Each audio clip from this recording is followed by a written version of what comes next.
Yogi Clan, welcome back to Yogi Cycle Service. Today we're here in the shop with Big Bertha and we're getting ready to put some new shocks on. These shocks here have 75,000 miles. They have served me well, but it is time to replace them. But before we get started, I want to address a topic real quick, so bear with me. Many of you have asked, Yogi, where have you gotten your formalized training from? How do you know to do all these things on your bike? It's simple. There's another YouTuber out there. I went to his school. It is Ichiban Moto School of Knowledge. Ichiban does have a YouTube channel, and I have spent countless, I mean thousands of hours watching and rewatching his videos, studying them over and over and over so I can get the knowledge needed to bring you these videos. I would highly suggest you checking out his videos because his videos, frankly, they're bad. And I would give him 5 out of 5 review on his channel. So definitely check out his channel, Ichiban Moto. You will be happy you did. So he has put out a video on shock replacement, and I have followed that tutorial. He rebuilt his shocks in that video. So Ant sent me this package all the way from Wales in Great Britain. It's a set of motorcycle shocks he sent in for a complete rebuild. We're not going to rebuild these today. We're actually going to swap shocks. We're going to take these stock shocks off and put on a different pair. Yes, you may recognize this as the Legend Shock logo, but it's not. Sorry to disappoint.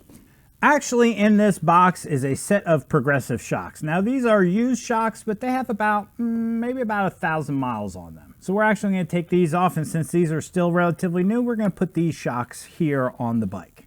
So why don't you join me today as we get this project going. Now, since these are stock Harley shocks, this is an air ride system where the canister here is filled with air. Let's take a look at that. Okay, right here is the inlet where these shocks are filled. This shock, I will say, you must be very careful before you disconnect the air hose system to it. These shocks are filled with a highly caustic material. This is a hydrofluoral nitrogen mixture, and it needs to be properly evacuated before we disconnect the system from filling. So this was filled stock from Harley with this material, and you need a specialized pump to remove it. This pump will evacuate the fluids out of there. Yes, it may look like a stock bicycle tire pump, but it is not. This is Blackburn Kamikaze. This is a Harley OEM specific product, really simple to operate. Put the top in here, press down so you have a firm seal. You can go ahead and pump out any of the material in here. All right, now with that all pumped out, we do have a special canister to put this in. This, you can see it is tinted blue. That way, when the sunlight hits it, it will not evacuate, it will not get out of this. Since it was located in a sealed system, we want to keep this fluid in the sealed system. So we will puncture the diaphragm on the top of this very carefully, and we will go ahead and release the fluid into the canister. Okay, with the fluid safely in the canister, you can see it's settled down here at the bottom. We're going to want to seal this quick. There we go. See, we are now sealed. That way it can't escape into the air because this is highly, highly caustic material. We wouldn't want any of this getting out into the air and polluting our neighborhood and our environment. We have now captured this. It is now safe for disposal. Now, with all the caustic fluid and caustic materials evacuated out of our shocks here, we have a special Swedish tool that we can use. This is standard. They do offer this in metric, but this is standard, and we can go ahead and cut these hoses here. All right, we are through this hose. This shock is now safe to remove. Let's go ahead and take this seat off and get these hoses removed from our shock system. Okay. With all hosing removed, all fluids evacuated, we can now pull these 2 bolts.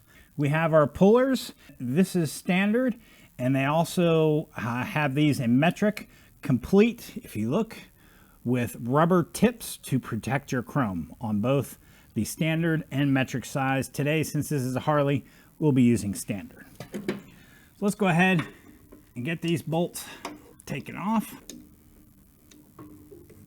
All right, top bolt is out. Now for the bottom bolt. All right, bottom bolt is out and the shock is off. Before we put on the new top shock, my mentor, Ichiban Moto, did send me some motorcycle floss. This is for cleaning. However, this is in metric, but I do have it in standard also. So we're going to go ahead and clean this up, get it looking fresh. Just use a length of bike floss to clean the inside of the spring without having to take the entire shock apart. You can do this when it's also on the bike. Because I know if my mentor sees this video and I don't properly clean my shocks, he will not be happy with Grasshopper here. Completely floss everything up. I just need to buff and polish this chrome trim ring.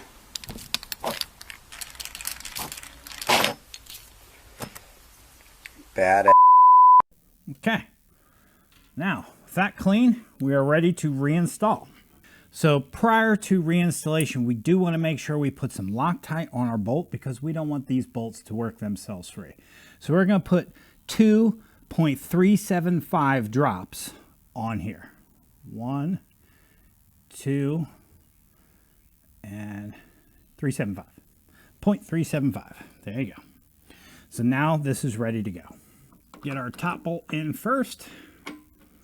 Get that bolt started. And we'll prepare for our bottom bolt.